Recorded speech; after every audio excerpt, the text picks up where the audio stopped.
went to the wrap party, that this was it for... Ron Howard utterly despised him. The Andy Griffith Show sold America a fantasy. A sheriff who never fired his gun. A town where the biggest crisis was a fishing trip gone wrong. A family built from a widowed father, his freckled son, and a doting aunt who always had a pie cooling on the windowsill. For 8 seasons, from 1960 to 1968, that fantasy played out in black and white and then in color. And it worked, so while that generations of viewers still believe Mayberry was a real place they could visit if they just drove far enough into the South. It wasn't real. And the boy at the center of it, 6 years old when the cameras first rolled, learned that faster than anyone. Ron Howard was cast as Opie Taylor before he had any real understanding of what television was. He'd already logged small parts in other productions by the time producers found him, but nothing had prepared him for what it meant to spend 8 years of his childhood on a single soundstage, surrounded by adults who were, whatever their public image suggested, still adults with tempers, insecurities, and grudges. Howard has said many times over the decades that the experience shaped him profoundly, and mostly for the better. Andy Griffith in particular became something like a second father to him, a steady hand who protected him from the uglier parts of the business and taught him, without ever making a lesson of it, how a set was supposed to run. But even the warmest memories Howard carries from Mayberry come with an asterisk. There was a person on that set the young Opie Taylor did not look forward to sharing a scene with. Someone who made the air change when she walked onto the soundstage. Someone who, by nearly every account that has surfaced in the decade since, was nothing like the character America fell in love with. That person was Frances Bavier, the actress who played Aunt Bee, the woman behind the apron. To understand why a small boy might have dreaded certain days on set, you have to understand who Frances Bavier actually was, separate from the role that made her famous. Bavier was a classically trained stage actress long before she ever set foot in Mayberry. She'd spent years on Broadway and in films, honing a career that had nothing to do with cozy domesticity. When Aunt Bee turned her into a household name, something in her seemed to resent it. She once told a newspaper reporter that decades of living inside a fictional identity could hollow out the person underneath, an admission that suggests she never fully made peace with becoming, in the public's mind, indistinguishable from a character she didn't write and didn't choose to define her. On set, that unease showed up as rigidity. Andy Griffith ran his production the way he wanted to live. Loose, playful, full of pranks and inside jokes, and cast members singing between takes. It was his show, his name on the marquee, and he used that leverage to keep the mood light, believing a relaxed set produced better work. Bavier wanted none of it. She showed up to do her job, hit her mark, deliver her lines, and go home. Horseplay irritated her. She was, by multiple accounts from people who worked alongside her, exacting about her space on camera and quick to bristle if someone nudged her blocking or teased her mid-scene.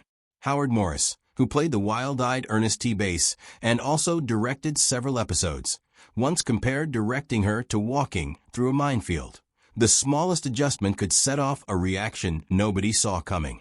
For a 6-year-old trying to learn his lines and hit his marks, an adult like that was not comforting. Howard has generally been diplomatic about Bavier in public. Careful the way a person raised well is careful, but even his generosity has limits. What comes through in his more candid recollections isn't hatred so much as a kind of low-grade dread, the sense that scenes with Aunt Bee required a different kind of bracing than scenes with anyone else on the show. Andy could turn a rough take into a joke. Don Knotts, who played the excitable Deputy Barney Fife, filled every break in filming with physical comedy that had the whole crew in stitches. Bavier offered no such release valve.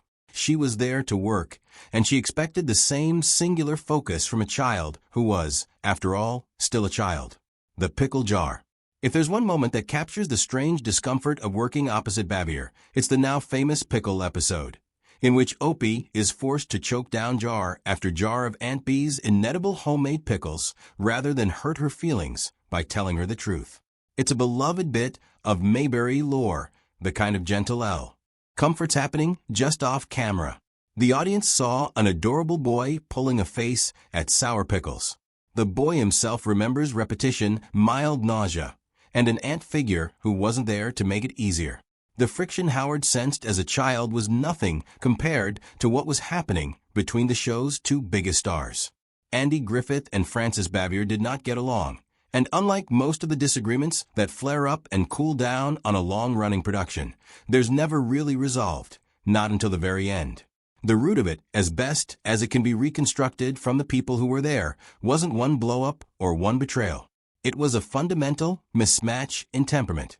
Griffith liked to yell, in the sense that he liked noise, energy, banter, and a set that felt more like a clubhouse than a workplace.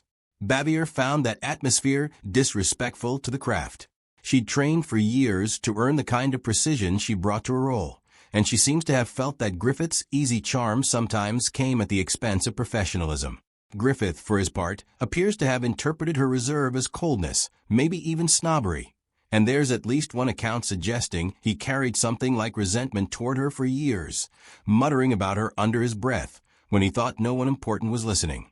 It wasn't just Griffith who felt the chill.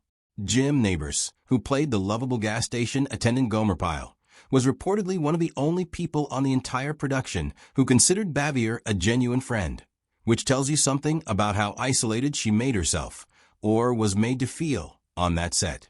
Other cast members have described outright conflict. George Lindsay, who joined the show later as Goober, wrote about an incident with Bavier so humiliating that he said he never fully forgave her for it. Ken Barry, who worked with her on the spin-off Mayberry RFD, was reportedly just as upset on Lindsay's behalf.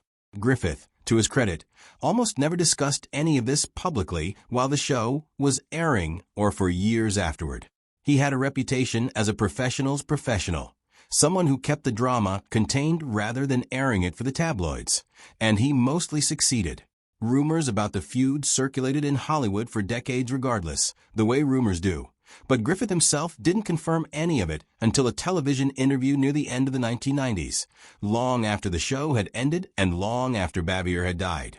There was, at one point, an attempt at reconciliation that only made things worse. Griffith, hoping to bridge the distance between them, showed up unannounced at Bavier's home. It was meant as a gesture of goodwill.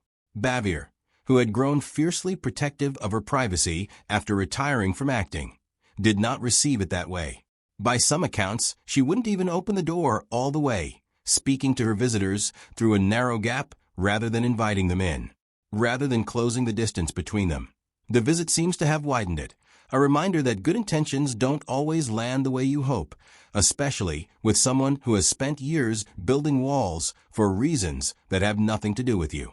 Bavier left the show's universe behind for good in 1972, retiring from acting and settling into a quiet house in Siler City, North Carolina, a small town not far from the fictional Mayberry her character had called home. It was, by most descriptions, a deliberate retreat. She rarely left the house. Neighbors who did get to know her described someone reserved but not unkind, a private woman who had simply had enough of being recognized for a role that wasn't really her. Griffith, meanwhile, kept working, kept building a career, and kept his silence about what had happened on that set. The two didn't stay in touch. Whatever warmth had existed between their characters didn't carry over into their real lives, and as the years passed, there was no indication that either of them expected that to change. Then, close to the end of her life, it did. Bavier had developed serious heart trouble, on top of a cancer diagnosis that made her already fragile health worse. Something about facing her own mortality seems to have shifted something in her. She picked up the phone and called Andy Griffith, the man she'd spent years keeping at arm's length, and she told him, in her own words, that she was sorry. She admitted the friction between them had largely been her doing. She told him she recognized what he'd done for the show and for the people in it.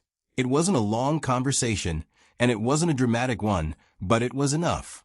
Griffith later described it in television interviews as one of the more meaningful moments of his life, a piece of unfinished business finally set down. Bavier died in 1989 at 86 years old in the small North Carolina town she'd chosen as her final home. Griffith would go on to live to the same age, 86, passing away in 2012 at his home on Roanoke Island, another place he'd chosen for its quiet rather than its fame. For Ron Howard, watching all of this unfold as a child and later understanding it as an adult seems to have left a mark that has nothing to do with bitterness and everything to do with attentiveness.